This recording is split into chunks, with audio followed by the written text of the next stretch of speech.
are live. Hi everyone, this is Kate, and today I have here Carrie Santos, our EO Everyone. CEO. Yes. So thank you so much for being here. For anyone who didn't know you, can you briefly introduce yourself? Sure. I'm the CEO of Entrepreneurs Organization, organization that has played a big part in Kate's career and professional development and so many of our mutual friends. And I have been the CEO of EO for 2.5 years. For anyone who's a member, your first question always is, we have a CEO? I hear that question pretty much every single week. Yes, we have a CEO.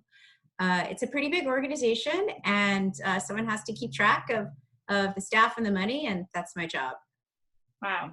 I can't wait to dig down. How do you handle 14,000 overachiever?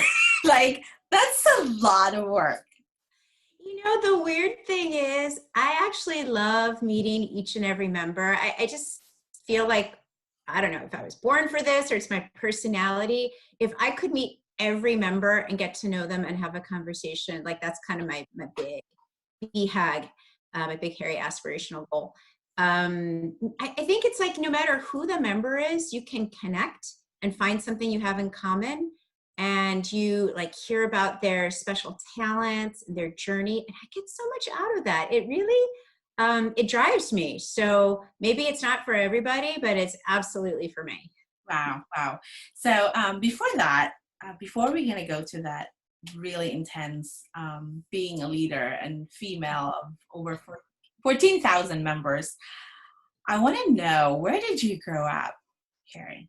So I grew up in a small suburb of Chicago. It's called Darien, Illinois.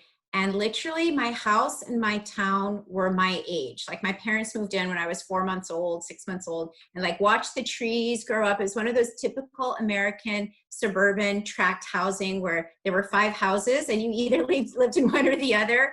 And it like very, very stereotypical suburb, clean, new, a little homogenous. Yeah, wow. Okay, so what moment from your childhood are you most proud of? So the interesting thing is when you're in an organization like EO, you spend a lot of time thinking and dredging up memories you might not have had. And something that turned out to be really critical turning point, and I had no idea at the time. I think I was in middle school, we call it junior high, and we didn't have like summer camps or anything like that. I think my mom just would drop us off at the library and we'd go get books.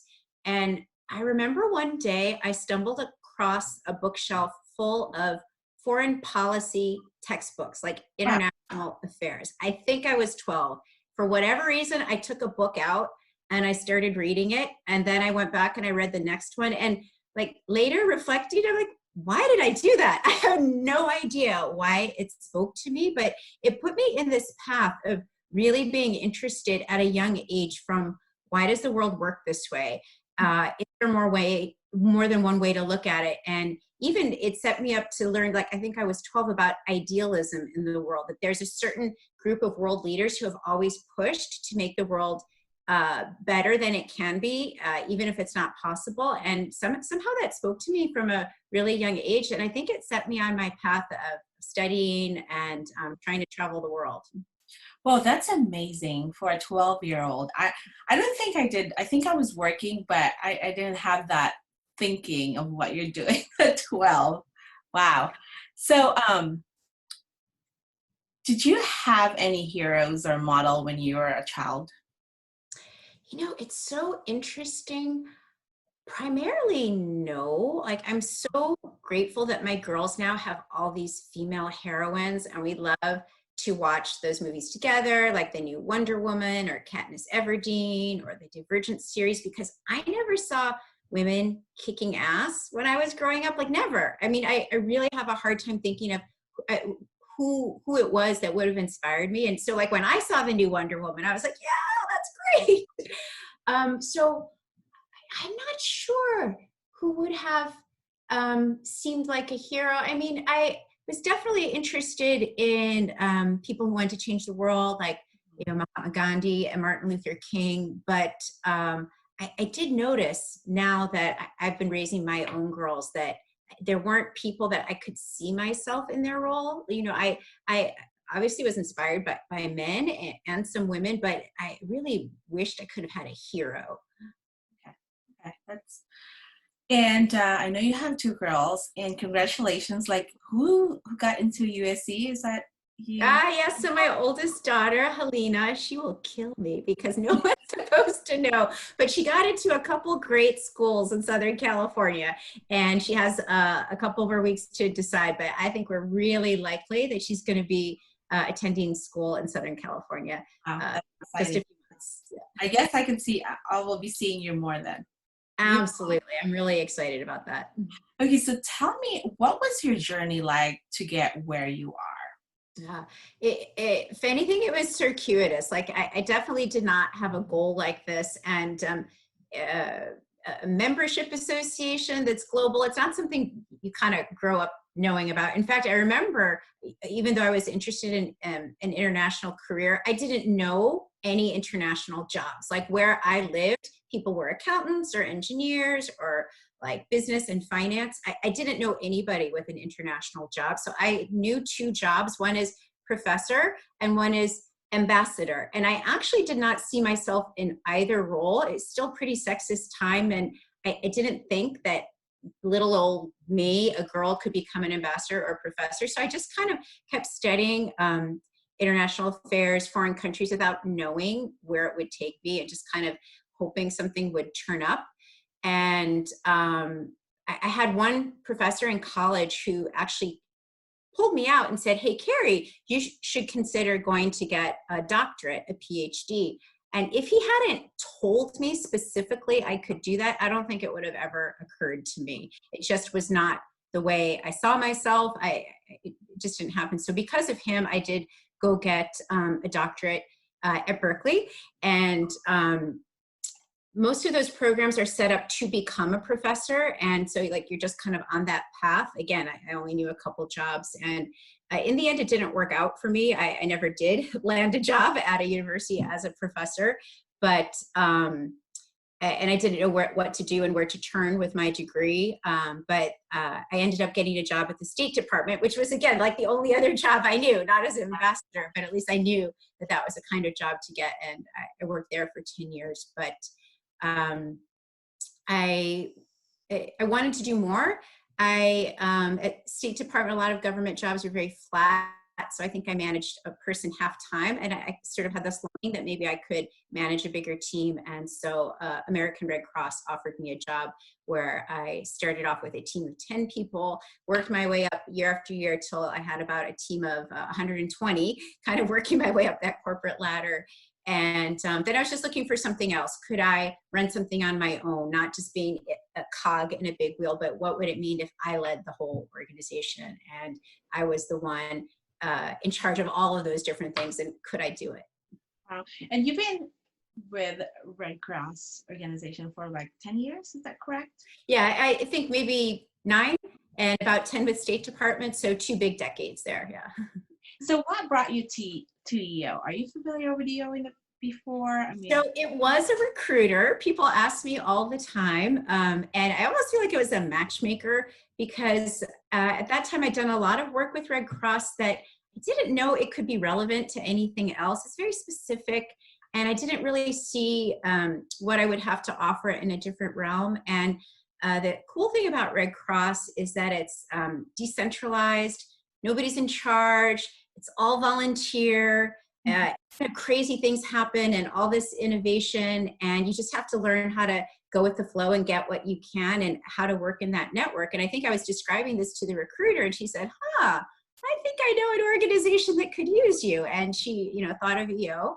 And I have to say the recruitment process was amazing. I have been through many, many interviews.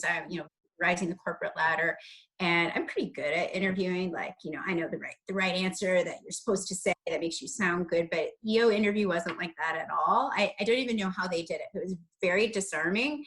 And at the beginning, we just started telling the truth. Like we just being yourself. And I was blown away. by getting to open up in a job interview and not just give like the typical canned answer. And I just knew I really wanted to be in an organization that was like that. Wow. Wow. So what's your typical day like now? COVID day or pre-COVID day? They're quite different. Right? And then now. Yeah, yeah. So my life changed a lot because I definitely have been traveling at least 1 week a month, and it could be to any corner of the world. And it kind of meant in my downtime when I was back at home, like every weekend, I'm catching up. So it's like catching up on the laundry, yep, catching up on the bills, catching up on time with my family. And I think I always felt behind, but I do like the pace. When I'm home, my husband and I, we are still, but we work out together every day. And so we basically would go to the YMCA pretty much for a class every single day together at 6 a.m. And it's like our time. And we like, like being together, being healthy, and come home, breakfast, quickly get ready, get out the door with my coffee, and usually start meetings at EO at 8:30 or 9. And it's Zoom. I mean, so this is no difference. It was Zoom calls all the time, even though I work in the EO big office in Virginia. Almost everybody in that office, I would say 70% of our day is on Zoom. So we're kind of like a call center, everyone just facing their own screen and not really interacting together that much. And come home, usually I'd say he cooks dinner a little bit more than me, but I certainly cook dinner too. And the big part, we were just joking about it yesterday, every day we would make homemade lunches for us and the girls after dinner. So one person's doing the dishes and one person is like making all the pasta salad, the fruit salad, the this, and it's a long drawn out process. So yesterday we were taking a walk after dinner. I said, isn't this so much better that we're not making lunches every day? And we have this extra time. I said, I don't want to go back to that. I mean, it's great that we're making healthy food for us and for our girls, but usually I'm tired after we get through the whole dishes, lunches, and Yeah. I'm kick back and watch Netflix, or if I'm too hyped up, I read a book to help me like calm down. Awesome. So would you say you're more of an extrovert or an introvert? Extrovert. Oh, I really am. It's interesting when you travel with people, you can tell some people really want to go back to their room. They need to recharge. And for me, it's actually a problem with entrepreneurs organization, because I'll be in a conversation with somebody. It could be 10 o'clock, 10:45, and I'm getting more and more energy. And the conversation keeps building up like momentum, and I really don't want to stop, because like, what if the next part of our conversation is going to be even better? So I have a really hard time pulling away and saying, oh no, I gotta call it now and go back to sleep and take care of myself, because I probably could just go on that energy endlessly. Wow. Yeah. It's funny, like if I would attend to an EL event where I don't know anyone, I would be in a corner not talking to anyone because I'm very shy. But EO is so great because you can really introduce yourself to anybody. Like you don't have Yeah. to. In other parts of my life, like we were supposed to go to a networking event. Oh my God, it's awful because you feel like everybody knows somebody. But Mhm. like you're really welcome to kind of butt in and introduce yourself. I think it's very Yeah. accepting. Okay. So what's one thing that can instantly make your day better? Better. Um, I think it's really one-on-one communication, because Mhm. I send these big long emails and reports to our board, but when somebody's reaching out to me, it could be just by phone, which we do sometimes now, or email, but like just a one-on-one where we're somebody I know, somebody who knows me, just getting to connect with them in any way, like help them or them help me. It really gives me the energy to keep on going. I noticed it a lot more now in the COVID time, but it absolutely was the case where, sometimes there would be a reason I would just need to talk to one staff person, and just that one conversation where I get to catch up with them and we get to work. But I do think the one-on-one, like personal connection really, really helps me keep going. Wonderful. And so tell me about a mistake that you made. Mistake. Let's see. Let's see. I mean, I think the most embarrassing ones come to mind, like where you send reply all when you're criticizing somebody in email. And if this hasn't happened to you, it will. But it's so common. I think usually, I know a very specific one I'm thinking of at the State Department where another person and I were complaining about this, person who was being nasty in their email, but we replied all. And then, you just have to suck it up and say, oh, I'm really sorry. I didn't, but those are the ones I remember the most. I have a feeling there was some contract I've screwed up, but I try not to dwell on them too much and live in the past, but absolutely there have been details of like contract not getting something done on time, thinking it was done, but sorry, that's not specific enough. Well, no, it's freaking. I've done that, like that reply all. Oh, boy, is there a way I could reverse that? Like you take time. Well, it's worse. Like if you try to use that Microsoft thing of pull your email back, they can still see it and then they notice it. So you never do that. Like never try to unsend your email. That's worse. So, Carrie, what was one of your deepest motivation in life? To be honest, I am the third of 4 children, which is not a common thing. The middle child, like people know what that is, but 3 of 4 is like nothing, right? Like it's not the baby, it's not the oldest, not the middle. And I really, I think, was fighting for attention my whole life. My older siblings, they were older. I was kind of in their shadow. We all had the same teachers growing up, the exact same classes. So everybody knew that I was so-and-so's sister. And I think I just wanted, like, hello, I'm down here. So I was definitely overachiever in school, trying to get my parents' attention. And I think they did not notice until senior year when I was valedictorian. They're like, oh, how did that happen? Like they just literally that wasn't their thing. And they weren't really big on like, they didn't give us money for A's or anything like that. But I was like, hello. And I think even working all my way through my PhD was to show my parents like, hey, look I am doing something. My dad actually has a PhD as well in mechanical engineering, a very, very different field. And I think I was just trying to get those like awards and applause so that like they would know that they would notice me. It's one of those things like I feel really glad in the end, it came from a deficiency, but I'm the one who benefited. I did all that hard work and I got the results from it, but I think I was really just trying to get attention, being buried down there at the bottom of my family. Yeah, that kind of happened to me too. Yeah. My parents, they never really say something when you do really well. Exactly. Then I think probably because they expected that you're gonna do well anyway, but you keep on doing it because you really want like, where's that encouragement or like, oh, you did a great job. So I can no, that's right. They didn't give that kind of praise. I actually would hear it from like my parents' friends. They would say, oh, your parents are proud of you, and I'd be like, really? That's not the way it looks to me. And maybe there was a sense nobody wants you to get a big head, like this fear that if we praise you, you're going to think get really a big head and very proud of yourself, which, definitely did not happen. But so I think it kind of went too far the other way where I didn't know. I really didn't know what they thought of it.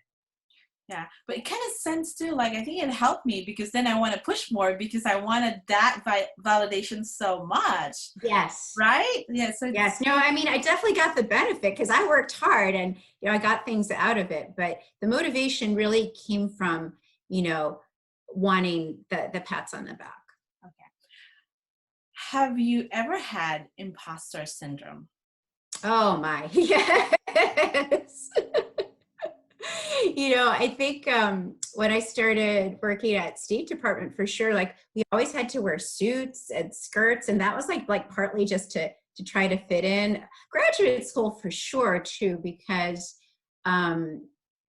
some people in graduate school are older, more experienced, and they've worked, and they kind of knew what they were doing, and they go to seminar and like they knew what to say and they knew how to pose all these questions, and I'd be like, well, that's not what I read in the book. Where are they getting all this stuff from? And so it was definitely their fake it till you make it.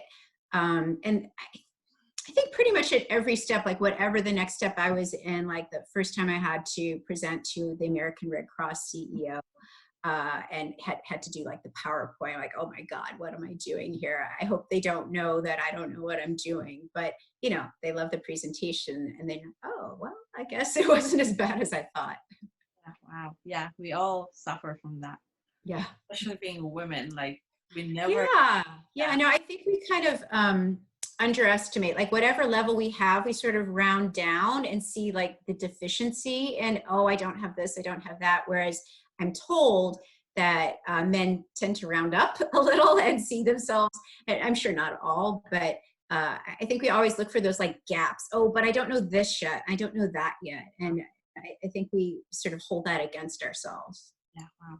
So think back to a time that you felt transformed. How did you change and why? Yeah. This is a story some people already know in EO, but it's really the most memorable transformation I can think of. I got to go to a Women of EO event. So it was August 2018. I think that's when I met you. And I didn't know that I was going to give the keynote speech. I thought I was going to be on a panel, and I love panel. Like that's from academia. I know how to do that. I can just go with it. But like the week was going on, and our host kept saying, and we can't wait for Carrie's keynote. And I'm like, uh-oh. And so I think, in general, my approach to anything in life up to that point, which we had talked about in the summit, is that women sometimes over prepare. And that definitely has been my way of coping. So for like a PowerPoint to the CEO or for public speaking, I would usually write out every single word of a speech, and then I would make it into like bullet point notes and then bullet points from there, and like kind of memorize it and like really prepare. And in this case, because I didn't know I was giving the speech, and because we had like such great inspiration and training at the beginning of the week, I just said, okay, I'm going to go for it. I'm not going to like script it out.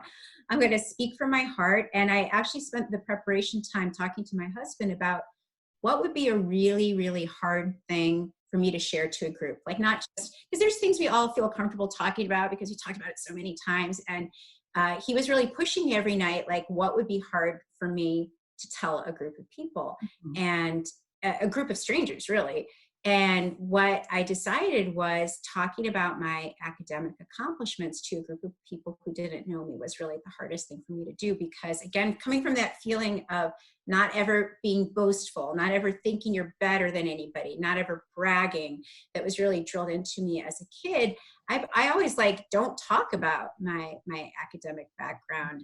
It makes me really, really nervous to tell people because I think they're going to judge me and think I'm an egghead or think I'm this or think I'm that. And so I really hide it. I have good friends here like that I see, parents of my children who have no idea of anything academic about me because I feel like people won't like me, which is just a terrible thing. So I came right out to that EO summit and I said, I am a PhD in political science. And then I said the harder thing, I'm a Fulbright scholar, which really I never, ever, ever tell anybody.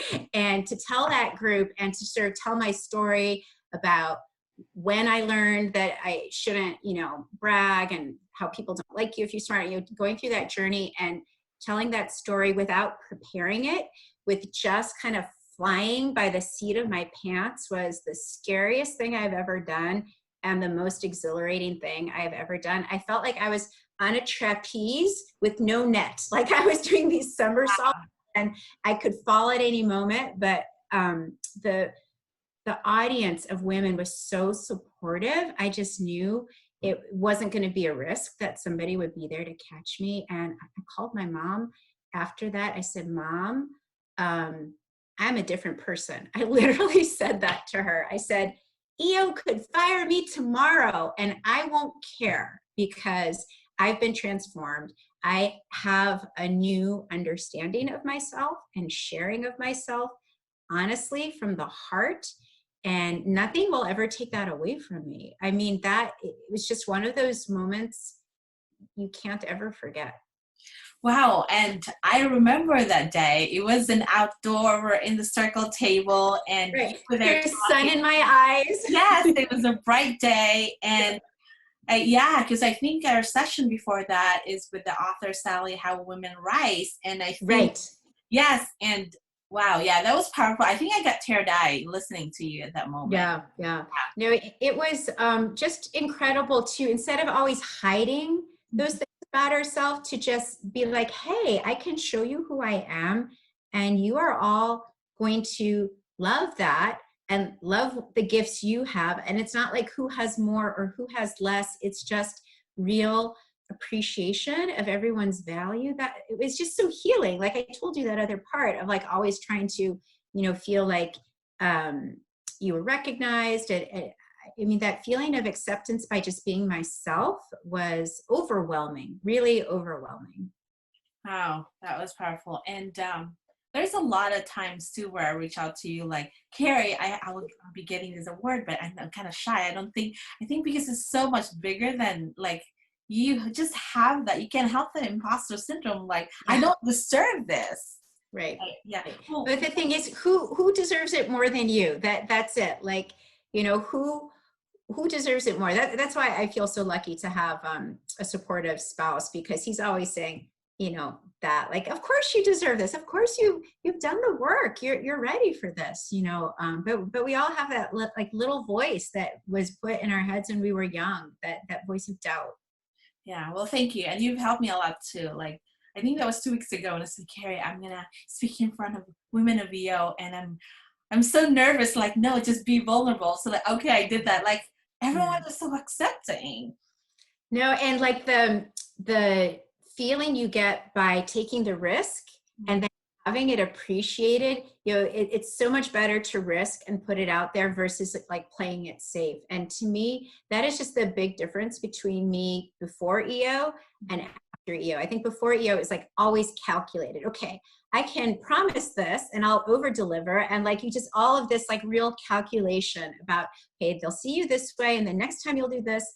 And with EO, it's just like, no, this is who I am. I mean, it's really, really, especially for a woman, it's something to feel like you can be yourself. I think we're always, not always, but there's a lot of feeling that there's a male leadership style. And if you are not in that style, are you a leader? And something, I don't know who I've ever told this, but I applied for several jobs to lead organizations, and in I don't know how many cases it was, 5, 6, the job went to older men who were older than me.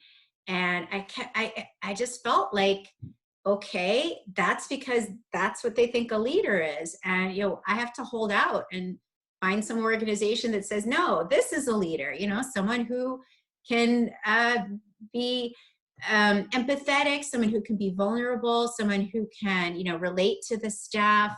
That's who I am. And, waiting to find an organization that wanted that kind of leader, it was hard. Yeah, wow, that's amazing. So, what do you see as your place or purpose in life?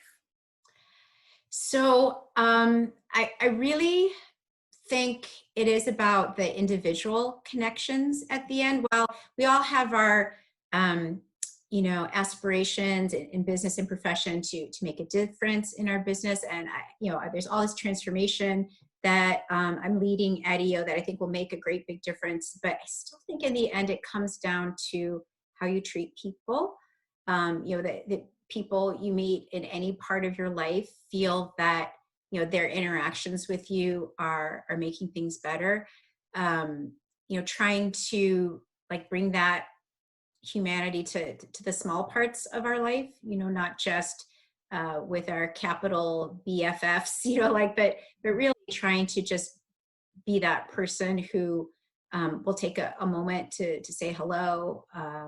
It's strange. I mean, I'm leading a big organization, but in the end, I really think there's no point if there's people you're stepping on along the way. I mean, people are people, and they need to see you that way.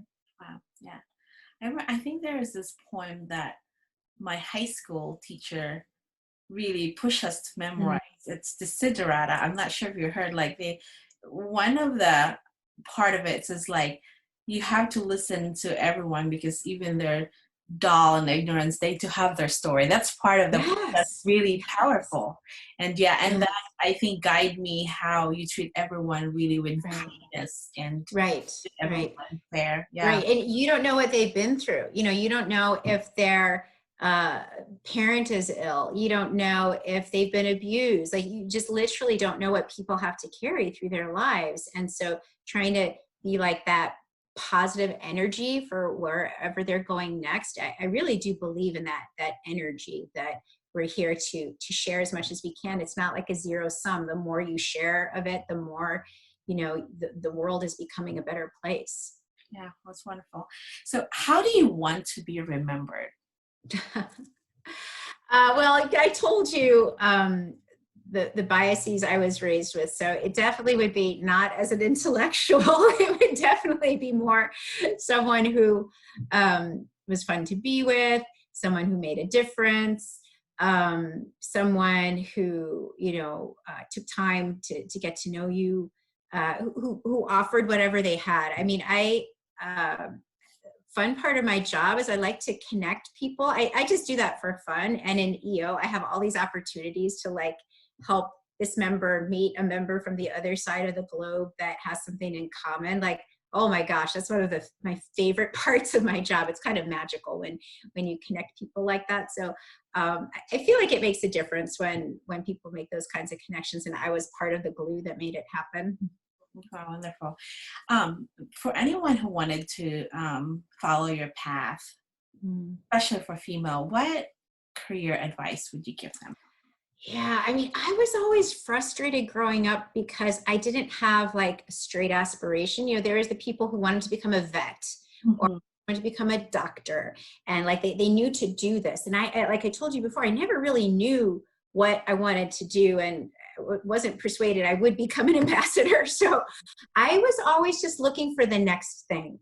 And I think in some ways, not having a set path made me more open to consider things that other people might not consider. Like, so at State Department, I started working on refugees, not because my whole life I wanted to work on refugees. It was because, okay, I was at this point, I was looking at opportunities, and that seemed like a great one. And it took me in this whole amazing direction of getting to help on humanitarian issues and Red Cross, but it was never a plan. And so, like, I know there's a lot of good reasons to have a plan, to have goals. Mine were never really specific on career stuff. And I feel like it gave me this amazing journey where I am today. That you really couldn't have written a straight plan to get to be the CEO of EO. It's not possible. So I feel like one of the reasons I've been able to end up here was because I was always interested in so many things and open. I'm also just naturally curious. So, like, I didn't know a whole lot about entrepreneurs. I had some entrepreneurs in my life, but, like, getting to learn it